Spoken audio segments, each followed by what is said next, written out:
All right. Hi, everyone. Sorry, a little technical difficulty here. Okay. There we go. Heads are cut off too. Heads are cut off. We'll put that up. There we go. Okay. So this week on Facebook Live, Vitality Live, we have a very good friend of mine that I've known for, man, I was thinking of that the other day. It's over almost 20 years now. Almost 20, yeah. Almost 20. So, 2000. Yeah. So David Arsenault, ninja. He's a ninja. He's been on the national team for Taekwondo. Has his own Taekwondo school. He trained professional athletes for a very long time. Very well versed in the strengthening world. Great guy. And today, what we want to do is we want to talk a little bit about a new project he's working on, which is Champions for Life. So maybe I'll let Dave, I'll let you explain a little bit what Champions for Life is, maybe how you came up with this idea, and how is it benefiting the kids you're working with. Yeah, absolutely. We've known each other for a long time. Kevin's helped me evolve quite a bit. I've helped him evolve, obviously. You can see this specimen here. We've had a lot of great times together, and this is another adventure that I'm on. I guess I'm somewhat of a serial entrepreneur. Yep. This last adventure is a social entrepreneurship, defined as a Champions for Life Foundation. So it's an actual charity, and the mission is to help 5 to 8-year-old children in low socioeconomic schools, especially, to develop physical literacy. So physical literacy is defined as the competence in movement, the confidence in being able to move, and the motivation to move in a multiple array of physical activities in different environments, so that you can be healthy and active throughout your whole life. And I think you're probably being modest with that too, because like we spoke about before, that the impact of moving well like that too has other repercussions on the development of the brain and all that, right? Absolutely. Right. So throughout the whole lifespan, from the time you're born, right through to your entire lifespan. So if you're, the better quality movement that you have, obviously it's going to impact the brain, it's going to impact your mood, it's going to, the pillar of your mind, body, and spirit. This is giving your body the tools and the abilities to move freely in the world with the capacities that you have, the individual has, but in the context of the development of the child. That's where I'm particularly interested in. There's some statistics out there that say that 84% of the kids who are preschoolers, before they get into school, are active enough. They do about 180 minutes of physical activity a day. Right. Either they go through their, they go to the park and play at their daycare or play at home. As soon as they get into school, this statistics drops to 14%. Wow. So this is, kindergarten age children who go into school who need to move, who also need to learn to move in the context of gym class and learn to start to develop bigger movement patterns so that they can participate in sports and they can be functional as individuals. Right. So a lot of the phys ed time has been shrunk over the years to make room for other things, and as math and languages are very important. And it's very unfortunate because we're getting what we are getting now in society, which is increased obesity in children, which is alarming. And there's been a movement for the past 10 years that has been trying to promote physical literacy in the scope of a long-term athlete development model, but also just for our health. Well, so these kids are learning that not moving is like the normal thing to do, right? Yeah. So obviously very difficult as an adult to incorporate this type of behavior if all you've learned your whole life is to sit in a chair and don't move and listen, right? Yeah, it's so many factors in society now these days with technology, screen time. Parents are afraid to let their kids go out and play in the park by themselves. Yeah. Back in the day we used to be, We just go out and play. And go out and play. The mother or father would call you back and say, dinner time. That's right. You'd head out again. And, when it's dark, you head back in. So we don't have the same freedoms. We don't have the same, type of experiences that we did back then. That's right. And so we try to offer all kinds of activities for kids. And we do to a great degree. And my kids went to gymnastics. Both of them. I have a boy and a girl, Eric and Juliet, who are 14 and 13. And they've had the luck of having parents who, bring them to activities and are active with them and do skiing and skating and, soccer and then learning to baseball. And I do martial arts with my kids. So they're pretty well-rounded. But it's not the norm. No, not the norm. No. And imagine kids in the inner city who live in an urban jungle, perhaps with a single mother or, with parents that don't have the means to bring them and sign them up to different sports.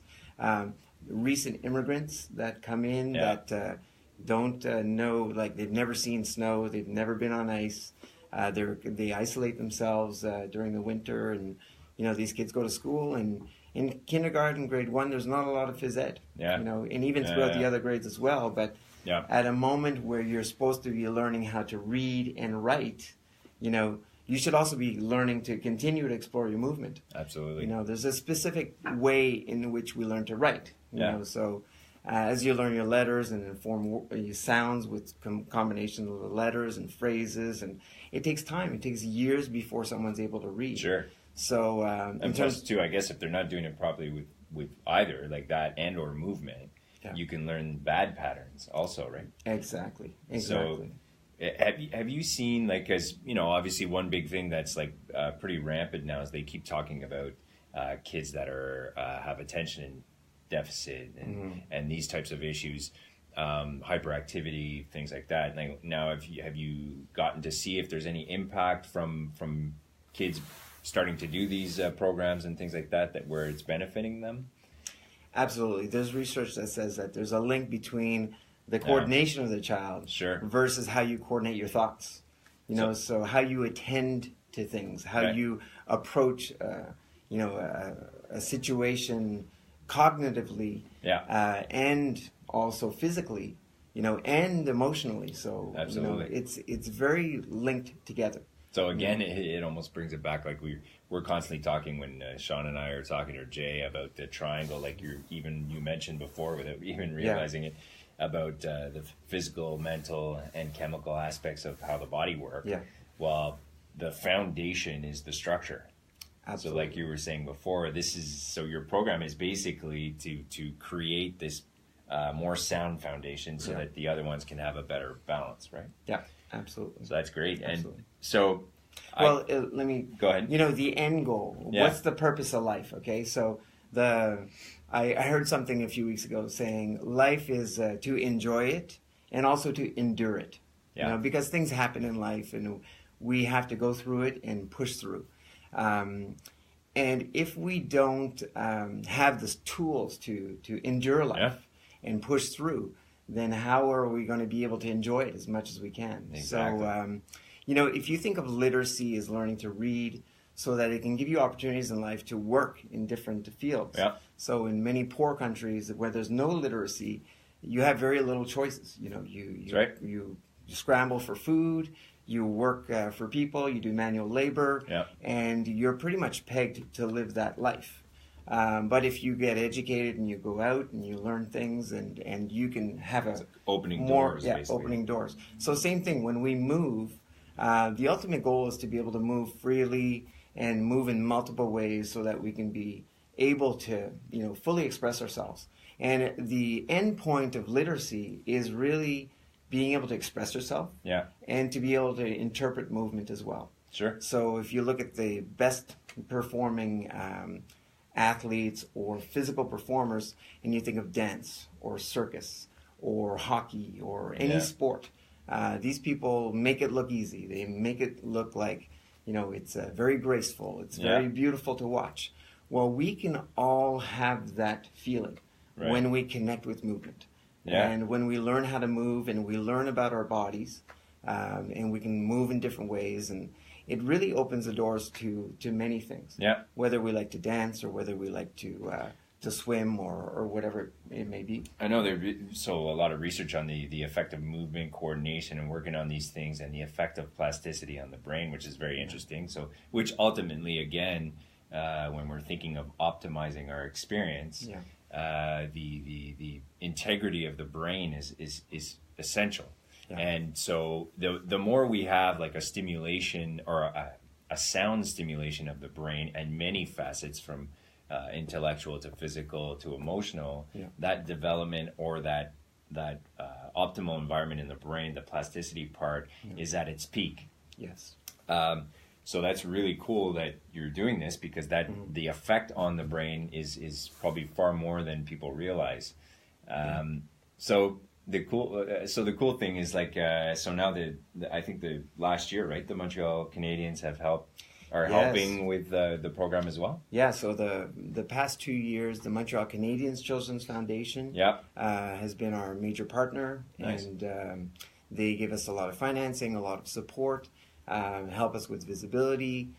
We've had a lot of visits with UP and UP going to schools, and nice. And so, thanks to our partner in the Montreal Canadiens Children's Foundation. There's also a great website out there called Active for Life. Yeah. A great resource for parents with children, that are from 0 to 12 years old. Yeah. Learning about physical literacy, how to get your kids active and get active in the community. And there's some private donors as well that have been very helpful. So we're constantly in the fundraising mode and raising funds. We started the program 5 years under a charity, not a charity, but a nonprofit status. Yeah, exactly. I got our charitable status about 1.5 years ago. That's great. And we went from 6 to 16, 32, 56 schools last year to 75 this year. 75, yeah. That's awesome. And we're from James Bay all the way to La Malbaie. So Montreal, Sherbrooke, Gatineau, all over Quebec. So let's say people want to have more information about this and get in touch with you or the organization. What would they do? So you guys have a website, obviously? We have a website. Go to championsforlife.ca. Okay. Championpourlavie.ca, either one. And you can find us there and like us on Facebook as well. And maybe we can include a link on the Vitality website as well. But definitely physical literacy.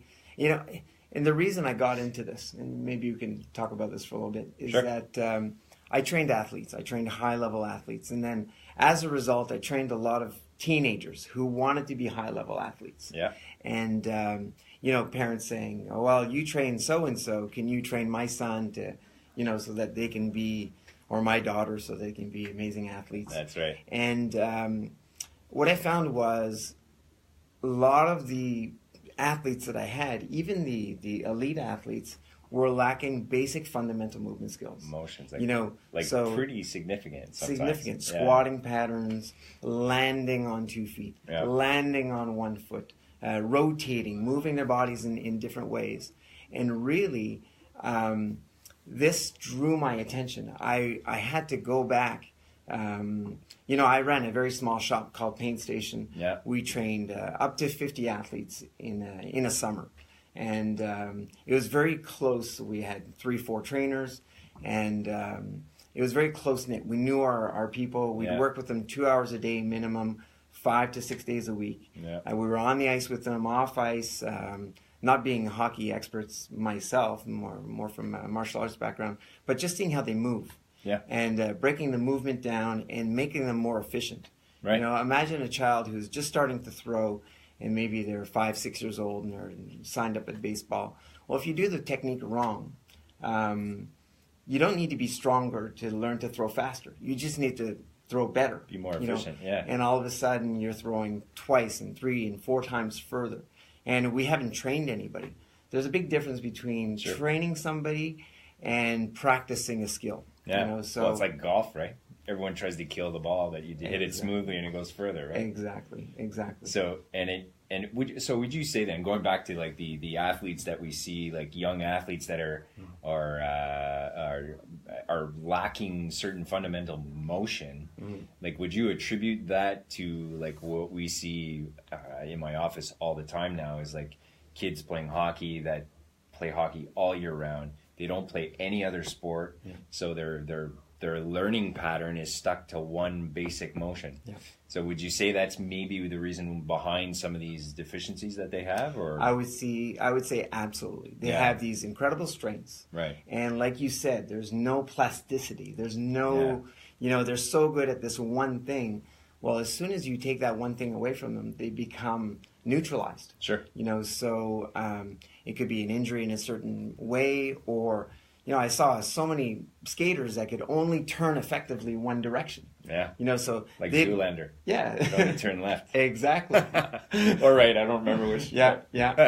And I think you could only go backwards. Anyway. Yeah. There you go. So when you take, when you limit your options, for sure, you're not able to perform as well. And it comes back to that aspect of being able to interpret and express movement. So if you're running a 100-meter race, then pretty specifically how you have to train, and you've got to make sure your body's balanced and you have all the properties to be able to train at a level that allows you to have the volume and intensity at that speed and so on. Yeah. But when you're doing a sport that requires multiplanar movements, requires you reacting to different stimulus and reaction time and different movements, and the scenario is always changing.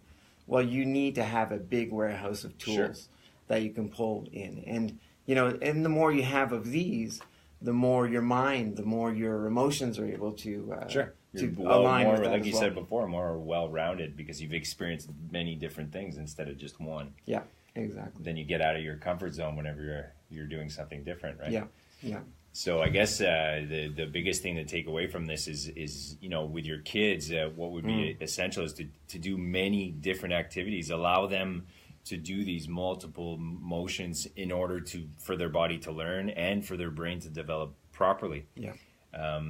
There's ages and stages of development. So if you look up long-term athlete development, and Hockey Canada and all the national sport organizations have their models of how do you develop an athlete in the long term. Yeah. Unless you're talking about an early specialization sport like gymnastics or maybe figure skating, where you do have to have a big volume before the girls and boys before reach a certain age. Before a certain age of maturity where the body, can't handle the rigors of that sport. That's right. But that's very, very few sports.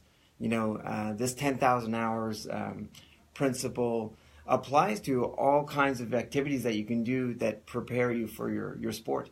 I was 14 years old. I was 13 3/4 when I started Taekwondo, and I started competing nationally at the age of 19. Right. So I had a pretty quick ascension, but I did a lot of other sports. And, statistically it's shown that the athletes that start with a multi-sport approach are more successful later on. More versatile, yeah. And you'll have a lot of young athletes who specialize at a young age, who perform very well, and get on the teams. The midget AA's, the bantam AA's and the midget AAA's, and make certain levels, but they drop off. Yeah, they drop off very fast. So it could be overuse injuries, it could be burnout many times.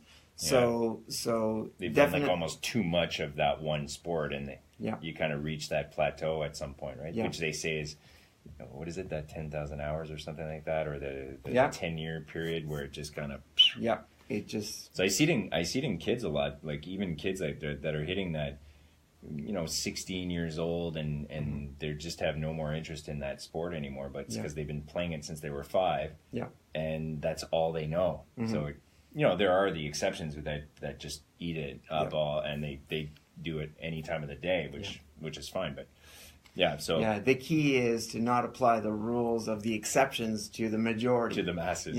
Exactly. And you have your Wayne Gretzky's and your Sidney Crosby's, and you can't. Well, each child, if you love your child, you've got to treat them as a different person. Even you have 3 girls, they're all different. I have two kids, boy and a girl, completely different. And you just have to respect them. And really, the best thing to do is to introduce them to many different types of activities at a young age. If they like one sport and they really, eat that sport up at a young age, have them go. Have them, be interested in that. Don't make it a 12-month-a-year thing. That's it. Let them take a break. You see when we rest between sets and workouts, and if you're just driving all the time, you can't get as much out of the sponge. At what point you just gotta let it rest. That's it. Yeah. So since I have you here, we have a lot of common friends.